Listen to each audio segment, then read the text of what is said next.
very well. I was aware of it. I just couldn't make it, but it was about pushing your app to App Lab. And honestly, when I first checked out App Lab, I thought you couldn't even have your game at a cost. You couldn't charge your users.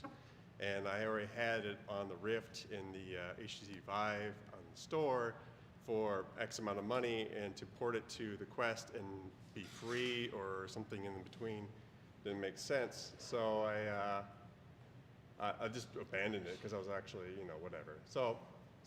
But I did. Indeed, I ported it to the Quest 1, 2. I actually didn't test it in the Pro, but and it works pretty well. I was able to get like 90 frames per second off this game. It's pretty well written. No, it's an Asteroid game, so like one shader, one material, and a lot of object pooling and all that good stuff. But yeah, so this is my site. Yeah, so I have I've been developing VR games for a long time.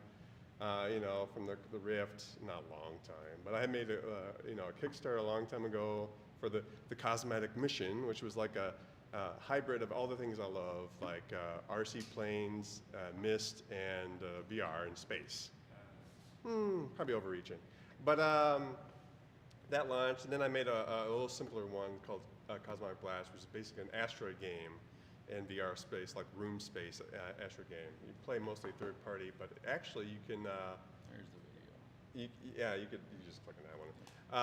You could play it in first person because people are like, why can't I play it in first person? Because everything has to be first person in VR. So I'm like, yes, you can do it, but just like a warning, you are in a high velocity ship. Anyhow, so it's kind of retro. There's a lot of synth wave in it. I actually did a local techno artist to write about 90% of the songs.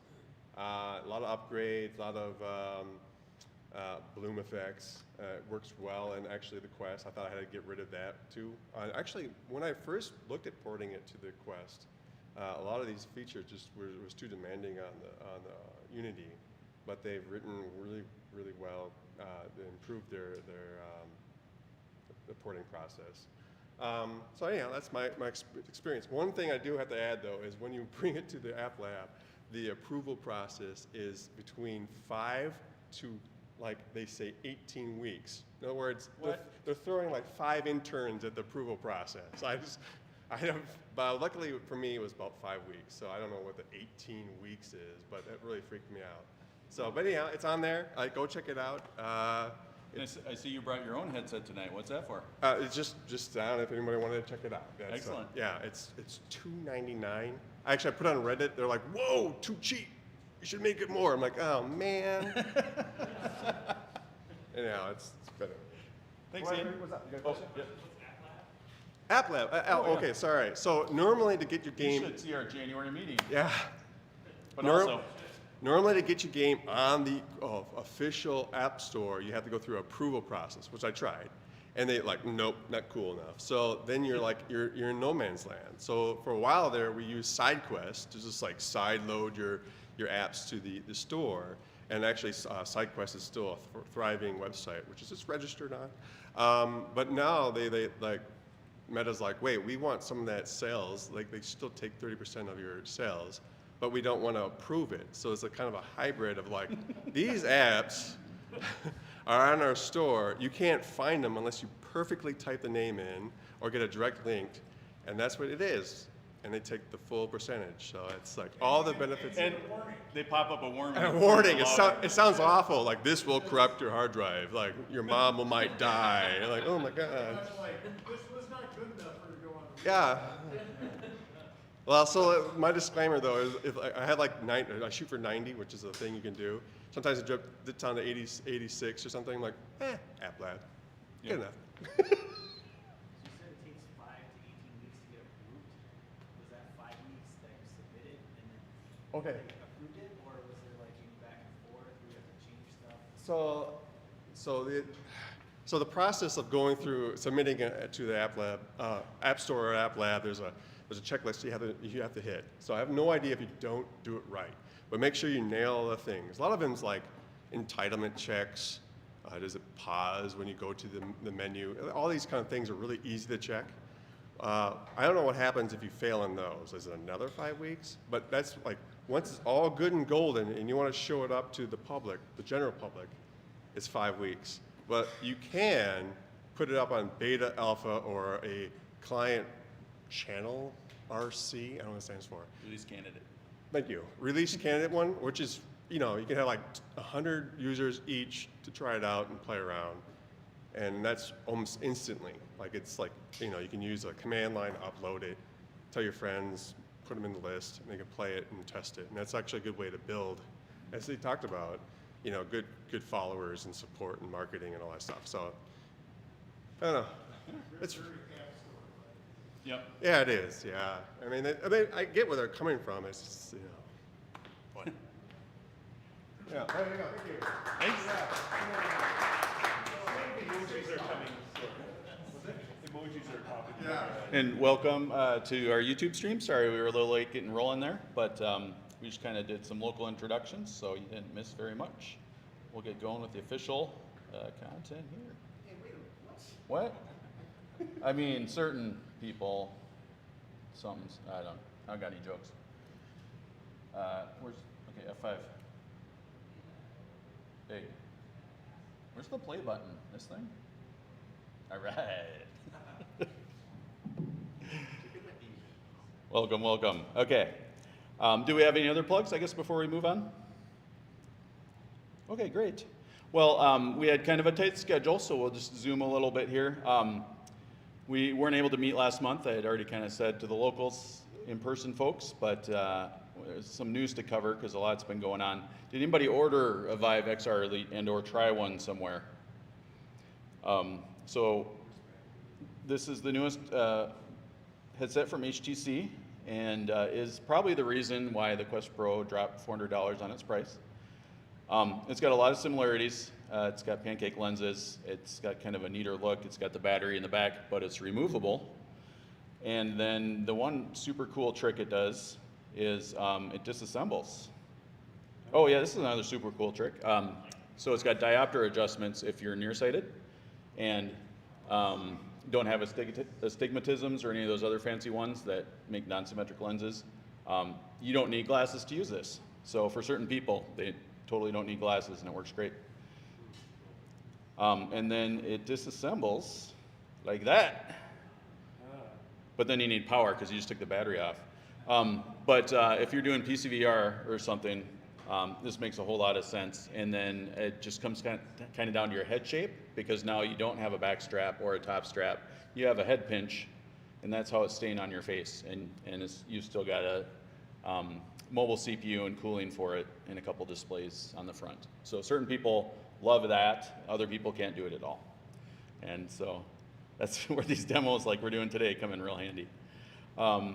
It just started shipping maybe in the last week or two, and maybe just this week in the US, they started arriving. And there's real mixed reviews on the software. People that are doing just PCVR seem pretty happy for the most part. The only consistent thing I've seen is maybe the lenses aren't quite as good as Quest Pro. There's potentially more ghosting going on there. We'll talk about that a little bit when we get to the daily living with the Quest Pro. But yeah, be aware of that. It does not come with face tracking, but they have an add-on that they showed in public now at GDC. It does come with eye tracking, right? I'm not lying? Let's see. Eye track. Probably not. It's gotta though, they can't add eye tracking to it. All right, hang on. You guys should know this. I'm just the presenter. Eye track. I swear they did half of it. How could you not have face tracking if you had eye tracking? So they're aimed at different spots. The ones in the Quest Pro, I'll show kind of the insides of it a little bit to the camera. It's really actually hard to hold now because the entire bottom is transparent infrared plastic with cameras looking at your mouth and cheeks. The entire inside is transparent infrared plastic looking at your forehead and eyebrows. And then the ring around the inside of the lenses is all these blinky infrared LEDs and a couple cameras looking at your eyeballs. So really, you got to kind of grab the edge corners, and then the outside, of course, has cameras on the front, and now the cameras are directly on the side. So there's like a top corner right here is the safe way to not smudge something. That'll be another part of our discussion because everybody's got a different grip, and the one official grip is not good. Here is the face add-on. Makes you look like Squidward, which is awesome. That's not for sale yet, but they've been demoing it. That's awesome, isn't it? I swear it has eye tracking. Someone else look it up. This isn't going well. Oh, there it is. Oh, what's it say? Eye tracking and face tracking, something, something. Oh, add-on is planned. Okay, so no. I don't know how you had eye tracking. When they did it for other headsets, it was a little bit strange. They had like rings that would go around the lenses. But I mean, there's not a lot of space left in these things anymore now that they've gotten more compact. So hard to say. But they have experience shipping eye tracking. I don't have experience using it. And then the other big one was actually like the day before we were supposed to meet before the big Snowmageddon, PlayStation VR 2. Did anybody get one of those or try one of those? Nobody? The software library is a little limited, but people are really kind of impressed with the screens especially. And then the super VR stickler Smarty Boys noticed that there's kind of a double image thing going on, and they filmed it with their high-speed cameras. And one of the ways they got such a bright display and so much contrast, well, the contrast is because it's OLED, but so bright on the brights is their low persistence is not so low compared to everybody else in the market. So what we're looking at here is poorly filmed, low persistence displays. When you're looking through your Quest, and let's pretend it's running at 100 hertz because the math is easier, 10 milliseconds a frame, it would actually only show an image for 2 or 3 milliseconds, and then it would be black for 7. That's a low persistence display, and you don't notice that. Instead, what your brain does is like, I saw an image here, and then everything blacked out, and I saw an image here, so I know what happened in between. Perfectly smooth interpolation with no problems. If you have a full persistence display and you show an image and then show it here, and especially if the person's watching it and doing like eye track, pursuit gaze, eye tracking on this thing, what you get is this big smear across your retina because your eye moved smoothly, the image went blink and stayed, and then blink and stayed, and your eye did a thing in between there. And then you have somewhere in between the two where you have not quite low persistence, and you see a double image, essentially those two different things that happened. And so it's hard to keep up. People notice the games that did it and then games that didn't, and then somebody noticed you dim it all the way down, and that actually lowers the persistence as it dims. And then they shipped a patch, and I was hoping somebody here would tell me what was going on with it. But people are really impressed with the colors, the display. It has eye tracking built in, and that's a huge deal because it'll be in every device on this console with a crap ton of GPU power. So I think people are just kind of waiting for the software library, which will probably start to hit more in the fall.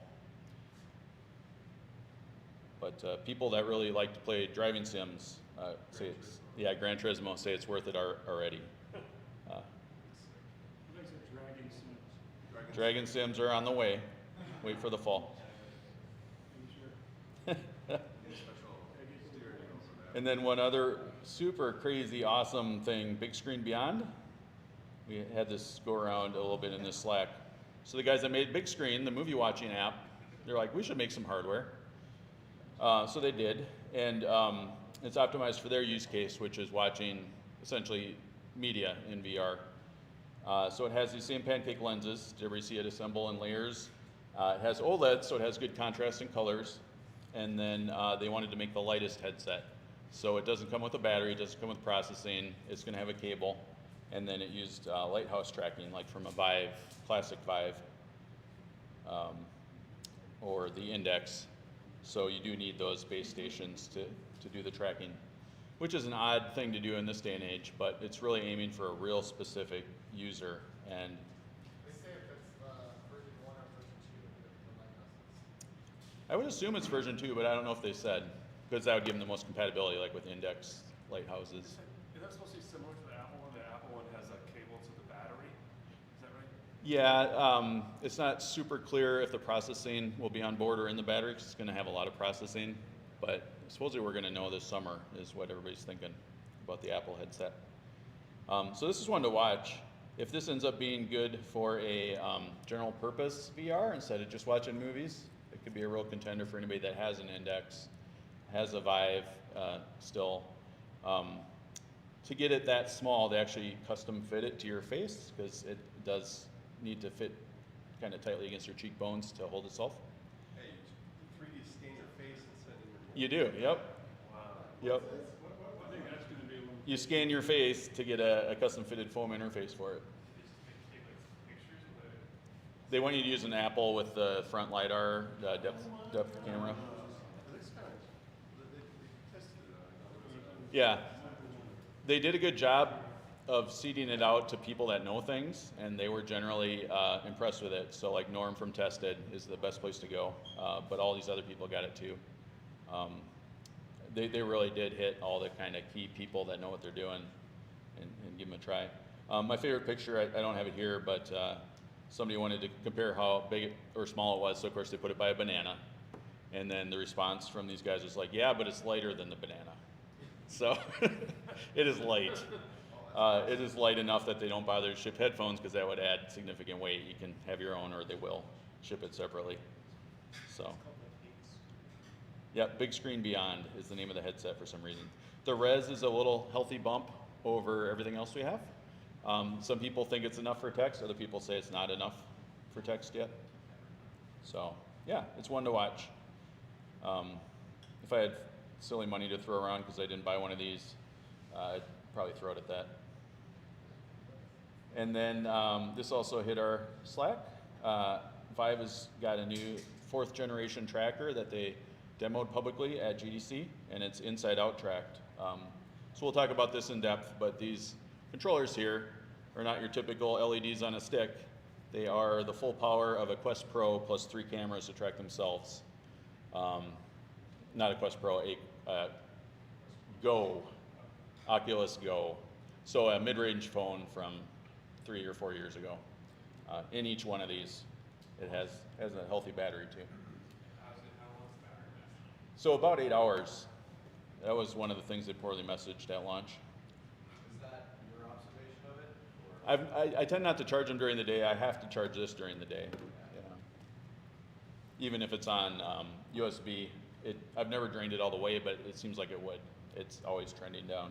They work with the Quest 2, by the way. And Yep. They work really well. Cool. Yeah, I haven't tried that. So this is something to watch mainly because they said they're gonna first deliver for OpenXR, and it should work on other headsets. So that'll be interesting. And here's kind of a size comparison. This is the Tracker 3, which was slightly smaller than the Tracker 2 and 1. I would guess it's actually probably the same weight though, because it needs probably more battery to do its job than those old guys. So, yeah, so that's another interesting one to watch. See how that turns out. So that may well ship before they actually get the hand plus controller tracking to ship in the Quest Pro. We'll see. Because as soon as they do, those things are going on my feet, which is why that matters. And then onto the trampoline. There is. There's a trampoline store next to my office. If you want to schedule a very special. I got my own trampoline. But it doesn't have a go-kart track. It doesn't have a go. I don't have a go-kart. So they did demo these. You can kind of see them on people here. I think probably the center of mass is nice and low too, so they probably won't wobble the same way the current trackers do. But everybody said, yeah, they work good. They work like the current trackers. And they did little agile things with them. So, yeah, it looks promising. The price is completely unannounced. It doesn't have a name yet. I can guess the name though. It's going to be a Vive Elite Pro XR. Yeah. And the other thing they did that's smart is, you know, all the trackers, all the base stations and stuff have that standard threaded mounting, like for cameras. These have that, but they also have a quick release thing, so you can leave those straps on your shoes and pull off your tracker where the battery died and snap on the other one, and then probably go through some pairing exercise to get it back. But yeah, people are impressed. People that weren't featured with good lighting were impressed, and they, again, got the right people there. They know who their market is now, and they're not just putting random people from social media on there. So, yeah, it's another fun one to watch. There was another thing that was supposed to happen at GDC. Pico 4 is like, hey guys, awesome, GDC, better be there. Scheduled an event, we got the press coming. And then they didn't do anything. And because Congress was mean to them about the TikToks, yeah. So we were about to get a release of Pico 4 in the US, and then we didn't. Unofficially, it was about to happen. They had already hired the people, though. Everybody was kind of tracking all this stuff, so kind of a bummer there. Pico 4 is real good contender against all these other things, and cheaper than Quest Pro and Vive XR. Have you tried a Pico 4 or no? You should. You got connections. Not really. Yeah. The comments online about Pico 4 that it's, you can wear it for much longer than the Quest Pro. Yeah, for most things I've seen, like, these things are so much better, and then the other guy's like, no, those things are worse. Like, it's got a higher res pass-through, but it doesn't have depth. It's got pancake lenses, but some people say it goes more, other people say it doesn't. It's got higher resolution, so in theory it's got a better display. So it's just, I think, one of those things you got to try it and decide for yourself. There's this other thing, the NVIDIA GTC conference, scheduled the exact same week as GDC, so that tells you all you need to know if they're a graphics and games company anymore, that they hold their own conference during GDC. So of course it was all about AI, but there's some good, there's still some graphics, cutting edge graphics stuff in there if you want to see that stuff. Jules Urbach from Otoy had 2 sessions, one about ray tracing, and I think the other one was a panel that's just kind of in general about accelerated graphics and what's coming. And I was there to see about the nerfs, and I'll link this stuff on our Slack and tweet it or something, but they had some pretty cool uses of nerfs. If you're not familiar with nerfs, it's essentially a way to encode and play back 3D objects without digitizing them and using an algorithm similar to a neural network. So it's an approximation, but it can be done with not great data, not precise camera placement and all this kind of stuff. And so it's interesting that they can get the performance to a point that you can actually use it. And they showed a couple of cool things where you can imagine that, and then your traditional renderer for the room and your scanned object of whatever nice sanitizing gel you're trying to sell to the public. And 2 totally different renderers, but they showed some techniques to integrate, you know, this shadow or these caustics coming through from the light. So that's pretty impressive. So I think that will go places. The majority of the conference was about generative AI of different kinds, but still it was such a big thing that there was still new VR and XR stuff.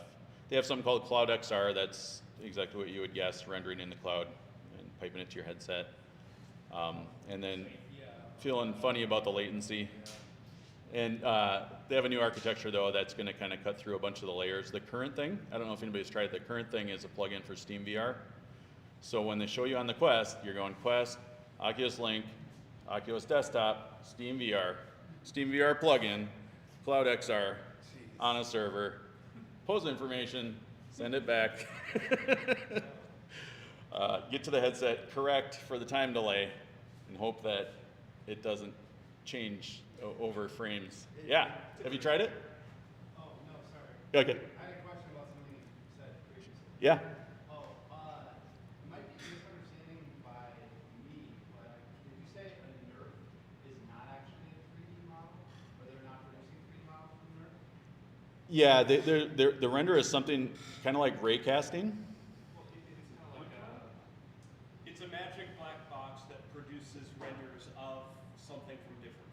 right? Yeah. Because most of I guess the AI apps that we've played around with here, like whatever, we can scan this whole room right now. Mhm. We can actually export a 3D model that's textured from that. Yep. I guess my question was, is it taking Nerf and then layering something else on top of it? So that's to make that 3D model? yeah, that's completely separate. That's almost probably for sure a photogrammetry process. And NERF takes similar data, but then spits out kind of this blurry thing with little ghost images floating in the sky.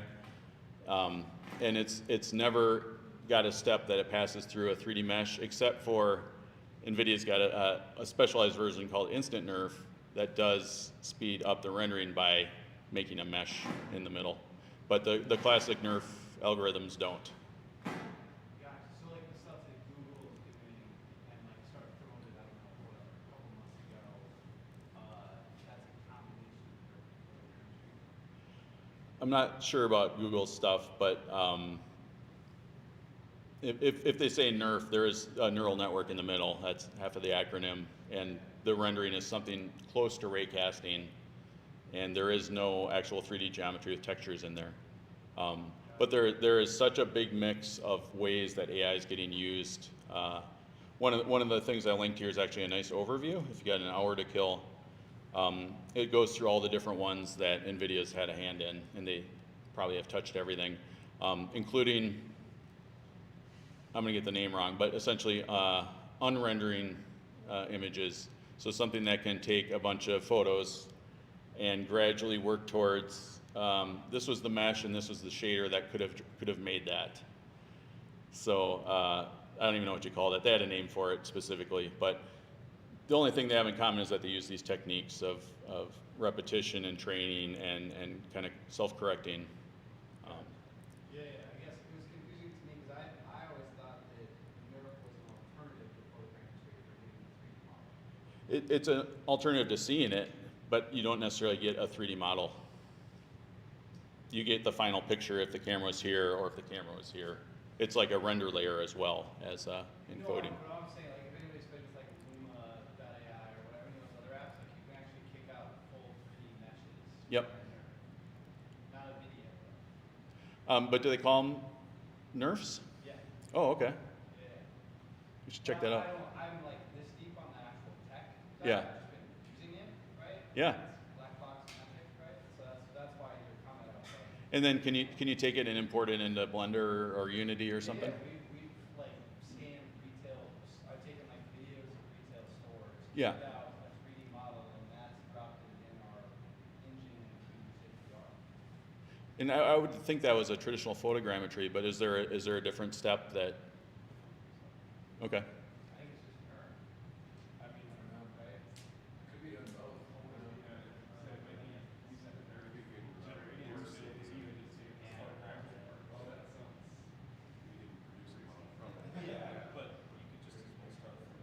Sorry, we digress. No problem. Your This- comment caught my ear, and I was like, come on. This is what we're here for. And so this one in particular did a really fun job. If you're just kind of curious about this stuff, any of you guys, this one just gave an overview of all the places in the 3D pipeline that people are doing stuff with AI. So, of course, they had to plug their own product, Omniverse, at the beginning. So this is an example of a NERF render, and you'll see little ghostly cloud things. That's sort of the telltale sign. That's actually a pretty good picture. So stuff on the left is the input. Stuff on the right is kind of the extrapolated cameras that it thinks you use, camera positions. And this is sort of a visual of how the renderer works. It's a combination of ray casting plus kind of traditional neural network. But really, I mean, the I want to show you this quick. So some of the things they showcased because they worked on them. This is one that made the rounds a few months back, but training animation data using neural networks rather than having to hand author it. Learning animation from just watching a single video from a single viewpoint, which for a tennis game is kind of the ideal content for that. A lot of stuff with automobiles because that's where they thought they were going to make money a while ago. and they probably are making some. And nerfs actually come in really handy for when your content data is this, you're driving down the street, but you didn't get to stop. You've just kind of got this mix of good and not good input data. And then all kinds of models, and generating 3D models from both text prompts, which is silly and fun, and from images, and doing variations on other 3D models. But yeah, the real kind of giveaway from a nerf render is when you see these, like there's a bunch, these ghostly cloud things, and that's just where it's guessing wrong about what happens in that area of the 3D space, because it doesn't actually know. Dang, where's that tunnel? There it is. So you guys see those little floaters and stuff kind of just in the middle of the air? Yeah, that's kind of interesting. They've also made a toolkit so you can go and clean your nerf manually by hand. You can scrub those out of existence. And you don't have to stop there. You can scrub out people and shrubs and other things that you don't want to be there. But the problem is their lighting stays behind on the other objects. So there's a shadow of the shrub. Yeah, the instant nerf is worth playing with if you own like a 4080 or 4090 or 3080 or 3090 even. Yeah, it looks great. You get reflections, you get everything. You get diffraction, reflections, just all kinds of stuff. And this is a fun overview. They were nice enough that they plugged this open source toolkit, which seems like it's becoming the standard if you want to do things to nerfs and with nerfs. Because there isn't a file format, there isn't interchange yet. Everybody's doing their own thing. But this is from, I forget what school it's from, California, Berkeley. So they just gave her a whole hour there in their conference. So. Only reflections are static. It's a static Yep. project. Yep, everything's baked in. Well, I mean, you can't see moving content reflections, but they would update for the camera angle. Yeah. So it's not as bad as video games are. Moving on. Pico 4, okay, done. Any other news? Moving on, all right. Pico 4, not sold in US. So close. Quest Pro, here it is. This guy is Quest Pro. So this came out in November. It was like literally one day before that meeting we had in November, so we weren't really prepared to do anything with it, much less had a single piece of software that showed off how it worked, other than what Paul made. World. So if you guys weren't here for that, Paul's company had a launch title for Quest Pro. One of like five or six launch titles for Quest Pro? Three. Yeah, it was the strangest thing. It's like, oh, calibrate your stuff, safety warnings, okay, here you go. Regular Quest menu, no software. Oh, clearly I'll download this. No listing of Quest Pro software. And you're like, what? Twitter, help. And there's one guy on Twitter, he works at Meta, and he lists out all the things, and here's what Quest Pro features they use. And then you can link over to App Lab or the store and download them. It was really sad to be a launch owner. And then they dropped the price from $1,500 to $1,100. That was sad too. Bleeding edge. Yep, it's not unexpected, but it's just sad. So yeah, the era of subsidized hardware might be over now. So what is Quest Pro? It's a kind of mixed reality first hybrid VR device. I actually reused a couple of these slides. It's interesting to see what they said and what everybody expected. I would say today it's just a high-end VR headset with some different ergonomic choices and some cool sensors. There are optional light blockers. Did anybody bring any of them? You got a light blocker, Paul? No.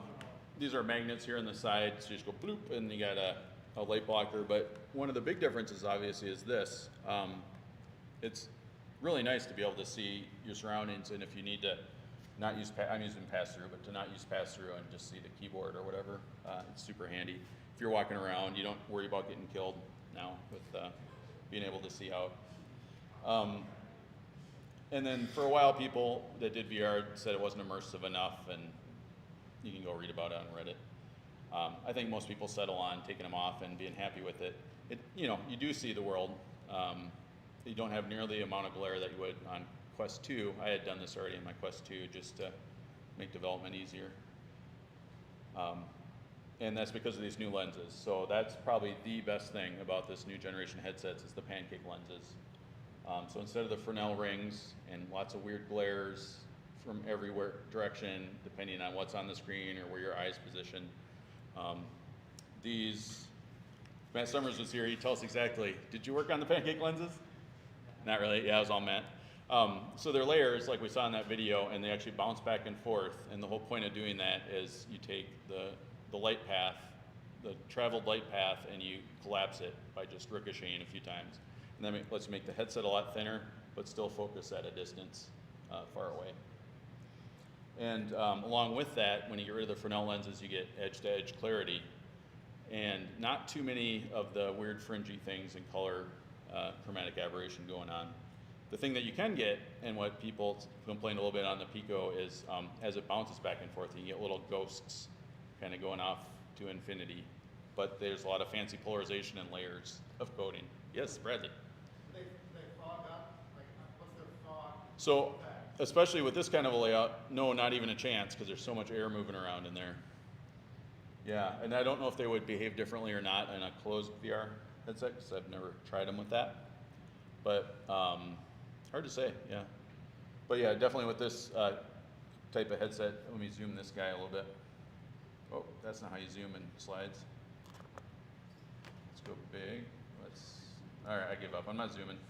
He's wearing glasses, and that's why I wanted to show this picture. So folks that are gonna wear glasses tonight, there's a good chance that, well, for certain you don't have to take them off. There's a good chance that you can actually use the lenses fairly close and still do it. There is an adjustment here on the front to farther and closer eye relief. And actually all that's doing inside is moving this forehead pad. So that's the other big change, is it's not straps, it's not a top strap, it's one of these weird halo straps, and it's slightly modified to put kind of some of the weight on your forehead, and with the battery in the back, pretty much 50-50 weight sort of near the back of your head as well. So for certain people, this is amazing. I like it a lot. Other people just can't ever get it comfortable, and then pretty much adding a top strap solves it for everyone. But if you kind of look at this thing and think that the eyes do need to be in a certain spot to be centered on those sensors, that it's presuming something about the height of your forehead and the shape a little bit, because this is curved and it has a little bit of a tilt to it, but not enough that would make a difference if your forehead's or your eye height relative to the top of your dome is very different. So that's kind of what's built into the assumption. And Reddit's come up with all the cool ways of you rip off the back pad and you flip it upside down. It's supposed to sound like that. I didn't break $1,500. And then this gives it a little bit more of a hook on the top. To me, this feels terrible. Other Redditors are like, well, I mean, you're losing field of view. Why not get the lenses closer to your face? Just tilt it like this, and then something, put the thing on the top of your head, and then wear it like that. And then the sensors are all misaligned, and your view's kind of skewed when you're moving on around in VR, and they love it. So take everything on Reddit with a grain of salt. They did an amazing job. I have pretty good confidence that none of this stuff will break. It's got a stretch like a lot of the headsets have had, but famously on the first Rift, when you did this stretch enough, you would actually sever a audio cable on the left side. And I did. And this new one, the stretch is actually not even a spring. It's the forward pad here is bendy. And as you pull in the back, the little plastic nubs kind of pull on the sides of this thing. So there is nothing but plastic involved. It's kind of genius. And then there is a cord here for our audio and our battery power, and it's completely separate from the moving parts. So I have hopes that it won't break. But I also bought the insurance because it was $1,500. Yeah, anything else about the headset, guys? What do you think about ergonomics, good or bad? So for me, it's I'm worn more than a half hour at a time. Uh-huh. But yeah, you definitely feel it. I feel it on my forehead. I also tried aftermarket pad off of Etsy with a top strap. It helped a little bit. Mm-hmm. Is it like front to back or side to side strap? The one, it's a front to back. Yeah. And then with a cushion on the front. Yep. I also took the opportunity to crank the lenses right close to your eyes, really too close. But it's getting some weird eye strain issues. Yeah, it sort of makes things like, if the parallax or something isn't right, yeah. Yeah, it's, I actually went back to that. I've been using it with that. Okay. What about you, Paul? Let's see. With the glasses on, I have it out pretty far. And when I do that, it's a lot of pressure on the forehead. You feel extra weight Yeah. because it's farther away from your face. Yeah. But I used the Quest 2 a few times this week, and that was way worse. Yeah, Quest 2 is the worst ever made. Yeah, they cut a lot of corners. Matching it up in like standard of living. Putting it on and off, like it's easier if you flip this, but Oh yeah. it's more comfortable this way. For those listening at home, yeah, the one of the things, especially when you're doing development, is you're constantly taking this on and off. And it was a really big learning experience. I did eventually get to a point where I can actually one-hand it. I don't know if you've tried this or not, but I just happen to be the giantest size head possible, plus a little bit of stretch. So I just barely can get in this thing. But again, using my one-hand grip that does not touch a camera or a infrared tracker, you can kind of hook this thing on the bottom of the back of your head and then stretch it and let go. Again, much better than the Quest 2. Yeah. Yeah, for the Quest 2, I had already gotten the Halo strap going, and you guys had maybe seen that, but compromised a lot on glare when I was doing that. So what do you do for IPD to stay in one place? Are you constantly bumping it What is your natural IPD? like small 58? Oh, but it pushes And out? every time I put it on, it's like I'm pushing it with my nose and it goes. Hmm. So we had a question about IPD. We don't got a camera up there, do we? These lenses just move, and actually, because it has eye tracking, it'll tell you to move them, which is cool. But what I've heard from large IPD people is that you push out on this, it goes to 72 millimeters, and then you let go, and it creeps back to 70. So much so that they've updated the docs, and they now say physical asterisk 70 supports up to 72, kind of a thing. So it sounds like there's something else similar to that on the small side. Yeah, that's interesting. You know, on the Quest 2, what I did is I 3D printed a bracket and crammed the lenses as hard as I could. Yeah, some silly putty or something. But yeah, they are just physical. Push them with your hands, and they're supposed to stay with friction. And one really cool thing is it uses the camera to help you align if you don't know Yeah. numbers or something like that. It's a little tedious setup. Yep. Yeah, and well, that's a good idea. We should show that here. I'll do that when I get the demos running real quick. Yeah, what else? I mean, you can't overstate how great it is to have the battery in the back, and it really does actually balance, so it's not hanging off the very front of your face with all the weight. But yeah, I'd say the lenses, being able to see out, the head strap if it works for you. Oh, and then it's a strange silicone rubber that I've never felt before. If it's at all warm in the room, this section of my forehead sweats instantly within like 30 seconds. It somehow just blocks every pore possible and forces sweat to come out. So I was wearing that headband that you gave me if it's at all warm in the room. And It's not porous, though. It doesn't absorb it. yeah, it cleans very nicely. It's soft and compacts well, so I don't know what it is. It's somewhere between literally silicone and rubber. It doesn't feel like either. But the other things that they debuted on the Quest Pro and then ended up showing up in the Quest eventually, you can pop a web browser over any app. That's super handy if you're doing kind of multitasking stuff. It's got more RAM, so things show up there first, like the shared spatial anchors and stuff, but then they did show up on Quest Pro, or Quest 2 as well. And then the controllers, these guys, as we said, each one is a phone with 3 cameras. They track themselves independently. And we'll just show this video again, because he did a really good job. And it's short.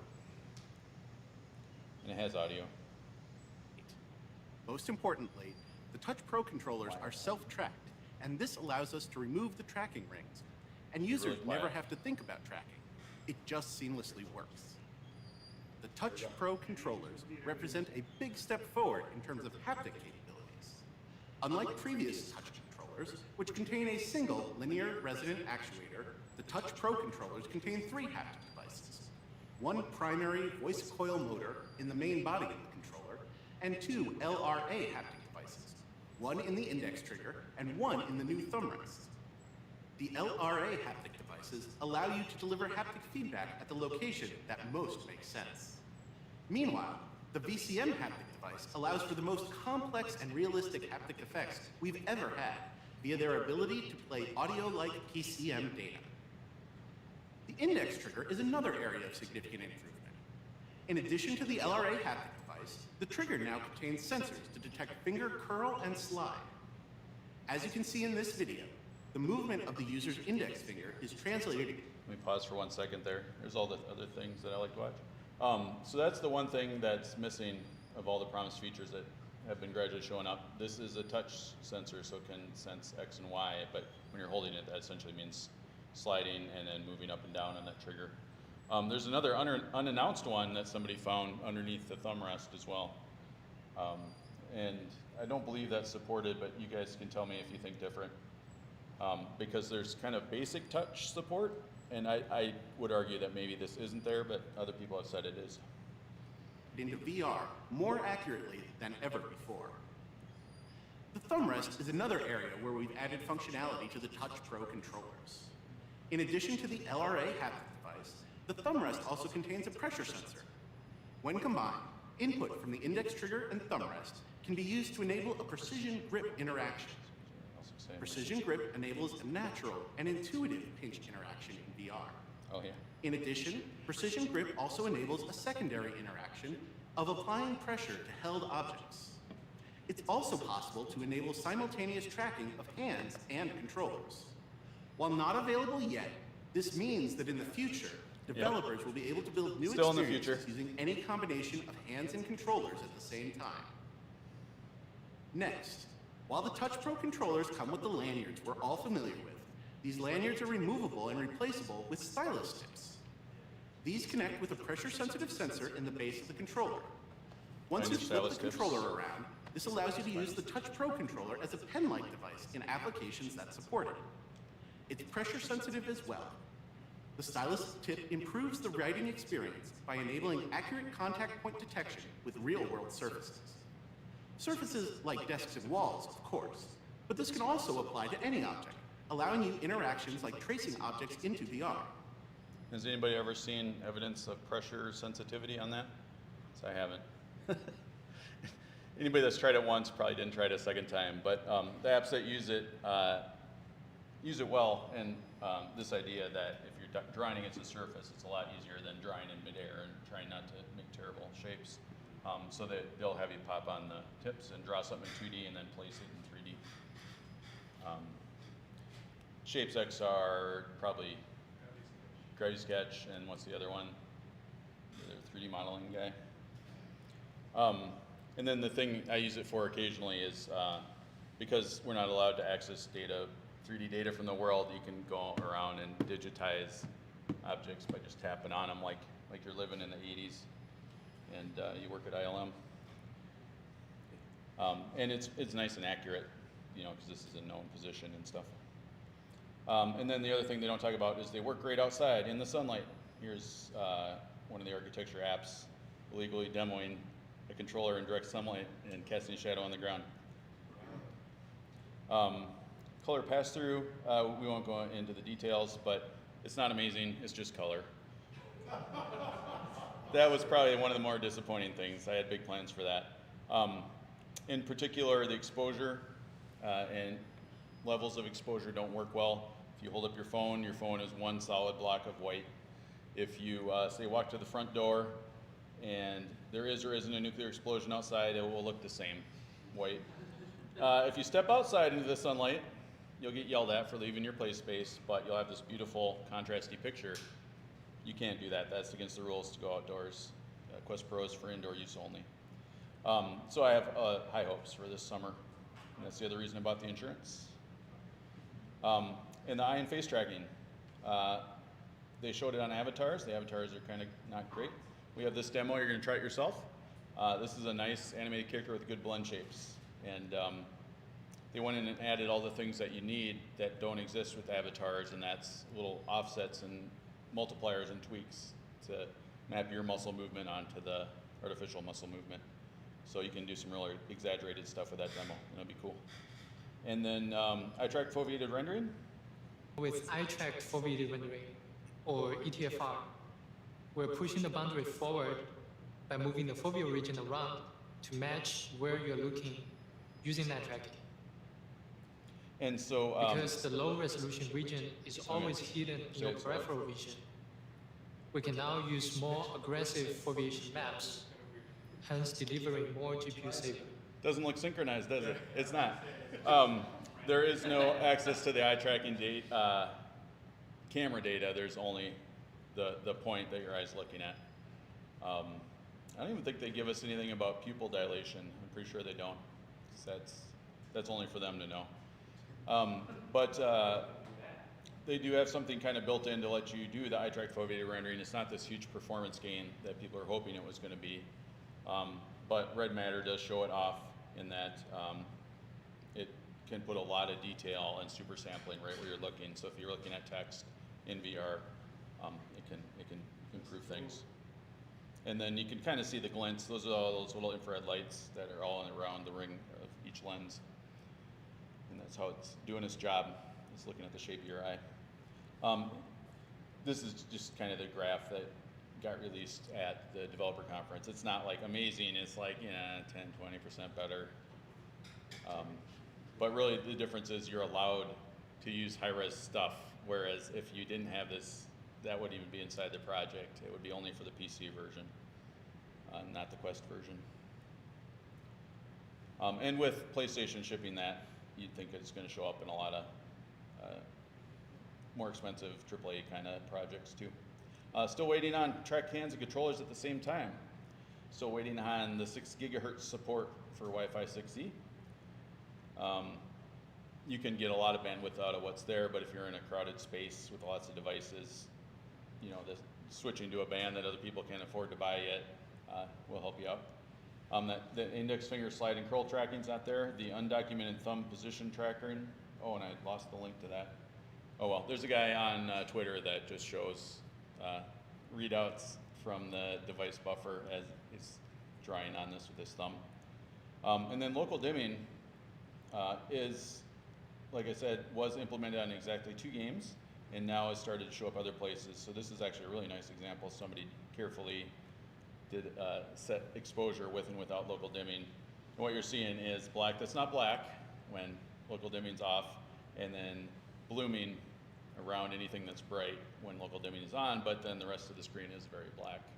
So as long as you wanted a glowy effect like this, you're golden. If you're showing something that doesn't glow, you'll get a glow anyway. But black will be black, and one of the problems with having this grayish thing is sometimes my brain interprets it as not empty space, as like fog, or, you know, it's not the same thing when black's not black. And certain software is designed to assume that, like those Darth Vader games, the original ones, you know, you're in dungeons and things, and they just made everything black. And on the Quest 1, it was amazing. On the Quest 2, it's like you're in a swamp or a fog, because nothing's black. And who knows, it was always the plan, but Reddit, of course, had been yelling for months, and then they started shipping things that let you override what the software wants to do. So at this point, in the WebXR stuff that runs inside a browser, local dimming is the default. It's always been the case that if you build a new project with a new SDK, it gets defaulted on, but you know, getting those released and through the Quest Store approval process, like people have said, takes a while. And so the current count of apps that have bothered to do that just for the Quest Pro is 2.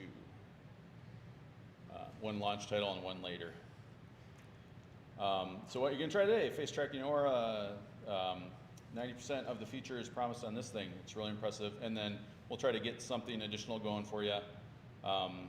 There's a couple of different things if you want to think about which one looks kind of interesting.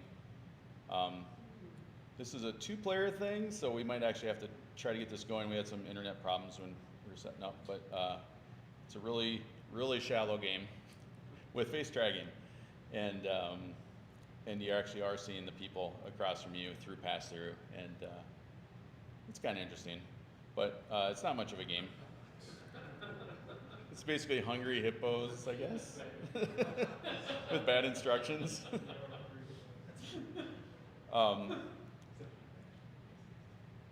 Yeah, it was made by the guys that made Tilt Brush and left Google recently, but it's probably not their proudest work. The World Beyond is kind of a mixed reality demo. This runs fine on Quest 2 if you already have one, so you can just play it there. The only difference will be you'll have black and white pass through, but it's got these neat things where you know, you open up the wall and see out into the distance. But it requires us to do that mapping of things, so we'll set up a quick map in the back here in the VR demo spaces. Manually, so when you want room data in your Quest 2 or Quest Pro, you manually trace it with a controller. Apps don't get data that is scanned from the environment yet. That's probably for the Quest 3. So, and then World is Paul's app, and it does avatar stuff, and it's cool. It's like fancy multiplayer Google Earth. It's one way to think about it. How hard will it be for us to find each other? Is that easy? Easy. Okay. So yeah, that'll be more fun if we can get 2 of you in there. But you can also just hang out with strangers and talk to them. It's really cool. It's a neat one. So yeah. So. Oh yeah, and then we were going to talk about Game Jam games. RJ isn't here, but we can fire one of these up, or again, if you've got the Quest, you can just grab them yourself. But we had Game Jam back here at the end of January, and we're going to talk about these in February until the snow happened. But I was on a team with Paul, and what did we make, Paul? Root of all evil. Where, for some reason. Should we just show them? Yeah, just show them. It's self-explanatory, really. Audio is on. Dima is also on. Oh, yeah, Demon. Yeah, sorry.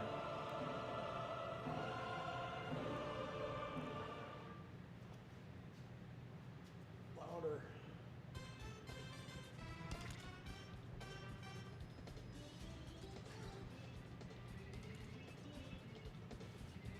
So if you're not familiar with the Global Game Jam, there's a secret theme, and you're encouraged to make something related to one this year's roots. So we made something else, and then at the end we're like, the bad guy's a potato. And he's evil, so this is called the root of all evil. And then there was like 20 games with the same name. So are you supposed to be able to catch those ones that are really far away? You know, it's a game jam, you got a time limit. Okay. I tried, is what I meant. Yeah, that's right. Yeah, it's a little bit challenging. Maybe not tuned, but one of the fun things about game jams is you just kind of end up with semi-random stuff based on effort and inspiration. And the one story I really liked about this was Paul stayed late and made this awesome net on the PC, and I came in the morning and there was some frame rate problems on the Quest. I'm like, it's got to be the transparency in the physics. Like, this won't work. And then eventually, after profiling and looking at heap inspection, it was a string comparison when you check to see if this is a thing colliding with the ground, so the animal should squish. And the physics was fine. That was no issue. The transparency was fine. It was comparing some strings over and over. Oh yeah, so you don't have to use a string. You can turn it into a hash code or whatever. Yeah. But it's just ridiculous to think that was the performance bottleneck on what we built. And well, you always got to use the tools. But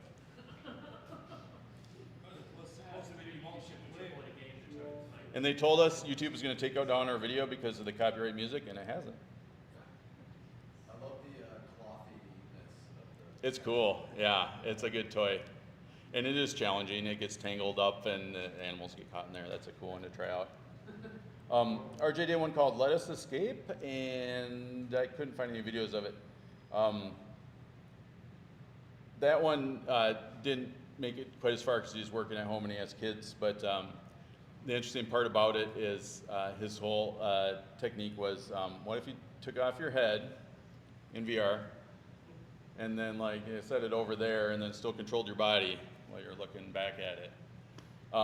So there's some comfort issues with taking off your head in VR and putting it over there, and then when the big grabby arm comes to grab your head, there's a whole lot of comfort issues. I can't play it. So if you're gonna play it last, in case you feel uncomfortable. But yeah, and if you own a Quest Pro, buy Red Matter 2 right away, because it's a great showcase, but it's not something you can do quickly in a demo. Let me hook this up for 1 second. So do you guys need to install any software, you think? That Paul on your Quest Pro, or did you grab all that stuff in the list? I don't have everything. I've got Slime Ball still. I've got Whirl, of course. If you wanna, are you on the internet here? Yes. So they're on App Lab. Do you have Gmail in there that you can just go right to these links that I sent you? I got the App Lab apps installed. Okay. How much did you have to type of that first touch part? Not Okay. no. The new one, the updated first touch for these guys, the controllers. And then the other one is just called Aura, A-U-R-A. Okay.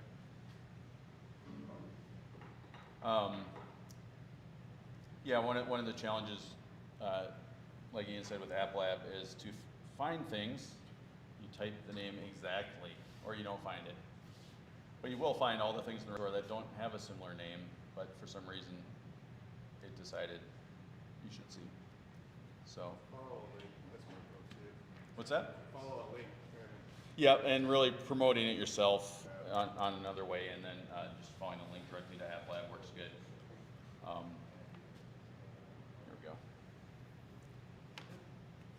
It's all bookmarked. So I'll just show the face tracking real quick, just so the stream can see that, since they won't get to try it. Yeah.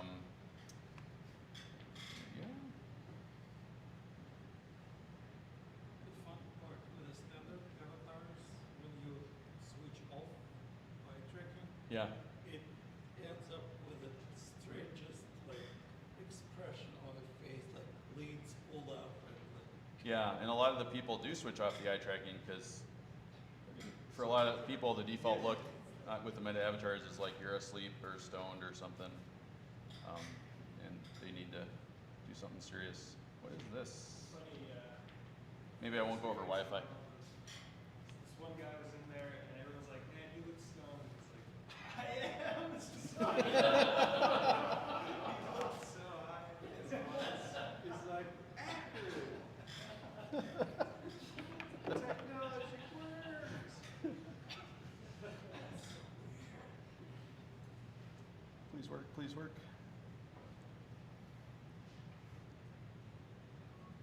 Pretty please. Oh, good. This has been my experience with casting. Like, sometimes this doesn't work. Please work, please work. Oh no. It's always You been probably need an update to that. Oh yeah, I don't have a boundary for some reason. Wake up, wake up. Being completely independent devices, it takes a little while for them to sync with the headset. They've been speeding that up gradually. Yeah. There's my boundary. Perfect, totally safe.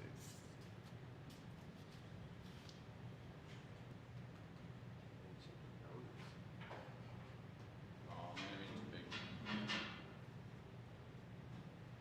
Apparently, that's one of the selling points that everybody liked about the PlayStation 2 is that the setup You is skip this part, yep. so good. Yeah. Okay, maybe this will work now. They do, at various layers in the OS, try to protect the camera feed from streaming out to other things. Please work. It's not working. Last check is the Wi-Fi.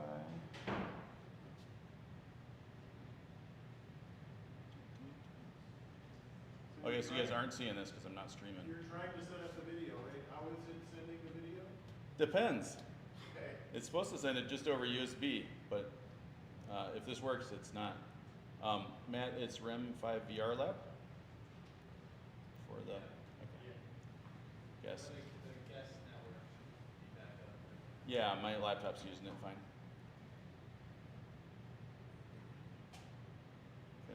Connecting IP. Dependents are pressure sensitive. They grab the switch. They are. How many levels do you think? 10. Oh, okay. I didn't. It's probably more. Yeah. All right. If we're on the same Wi-Fi, will you cast? Yeah, I got the dot. I get the dot in the headset. Last resort is to go to Oculus. See if I can remember my password.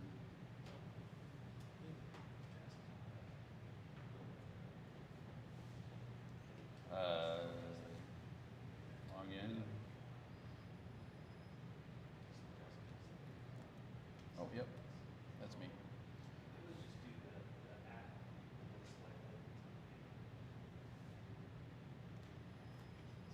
And the URL, I think, is just like casting. Cast? Cast. Or cast?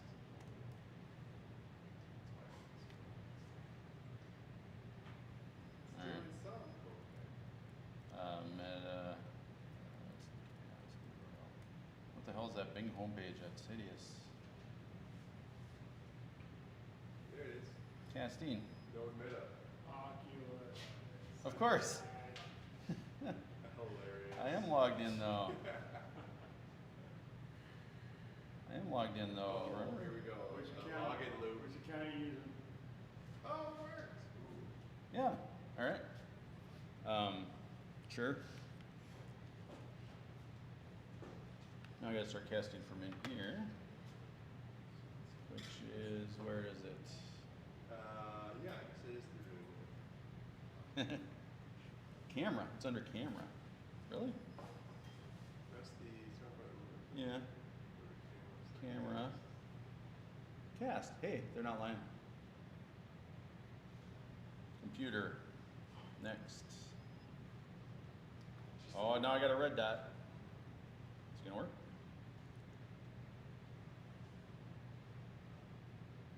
Technology. What can it do? These web pages stuff. It's easier from your mobile device. Yeah. It's not gonna stream well. I mean, just setting it up. You can Oh. point it at the TV. Oh, just hold it in front of the camera? No, the icons app. Oh, to start casting on this. See? Told you guys. Easy peasy. Oh yeah, one other fun thing. Quest Pro canted their panels slightly to make more room for your nose, or to get them closer together, I guess. And so all the direct video feeds out for like ADB debugging tools have angled video, and that's why you want to use the Oculus stuff. That'll unrotate it for you. All right. So anyway. Move your mouse cursor. Okay. Now, Zach, your cursor's in. Hey, headset fit adjustment needed. How did you know? So you guys will get to see this. Is it gonna work? What's it doing? Okay. That is my correct IP. And then if you like are wearing it up on your forehead, you'll be like, move the headset down. I guess when you guys are physically putting this on, it doesn't touch your nose. There's a gap there. Some people try to wear it like glasses and that ends badly. All right, face dragging. So it kind of basically tracks everything but the tongue. And then depending on your particular face, you got There might be things that you need to exaggerate, and this is the stuff that's missing on the built-in meta avatars. They have no adjustments. They have no way of learning your face. It's a ridiculous amount of tracking. That's why the best demo that exists has no content, not even a shirt, just a face and a couple hands. Can you step closer to the mirror? Sure.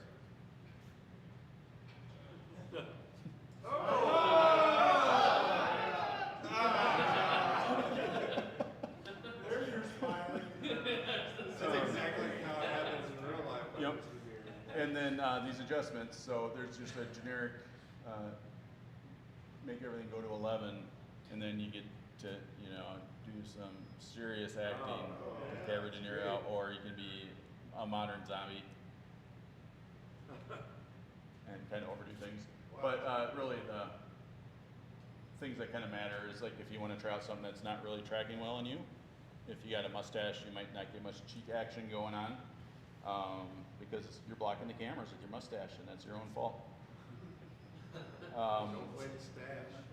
There is a cheek puff. So if you can't get it to trigger, you can just kind of move up the minimum value here and just go and go. What you'll notice when you start to do crazy things, though, is once you overlap these two dots, you can only move the top one. So if you were to move it to 2 and then overlap them, there is no coming back from this. You're like this forever. So, like, literally, you could do this for an hour, but we won't let You said there was no content here, Zach. This is all you need. This is all you need. And also, interestingly, it's not even hitting frame rate, 60 frames per second.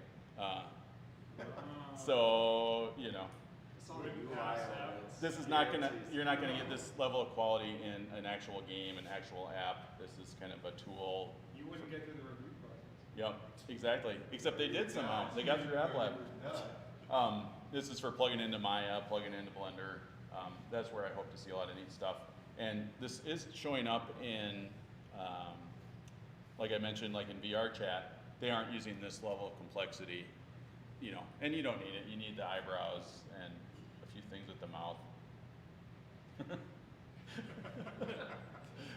And some amount of being able to remap it so it actually does what you want it to do and expect it to do. So, It would be kind of cool to export that data for like animations. yeah. That'd be pretty neat. Yeah, and that's what I think they were hoping would happen, because it doesn't make sense as something for games. The hardware's not up for it. But yeah. Has anybody made an exception to that? Like, It's all right. Well, we'll break here. Thank you, Stream, for sticking with us with our late start and late finish. And come on down and see us next month. Signing off.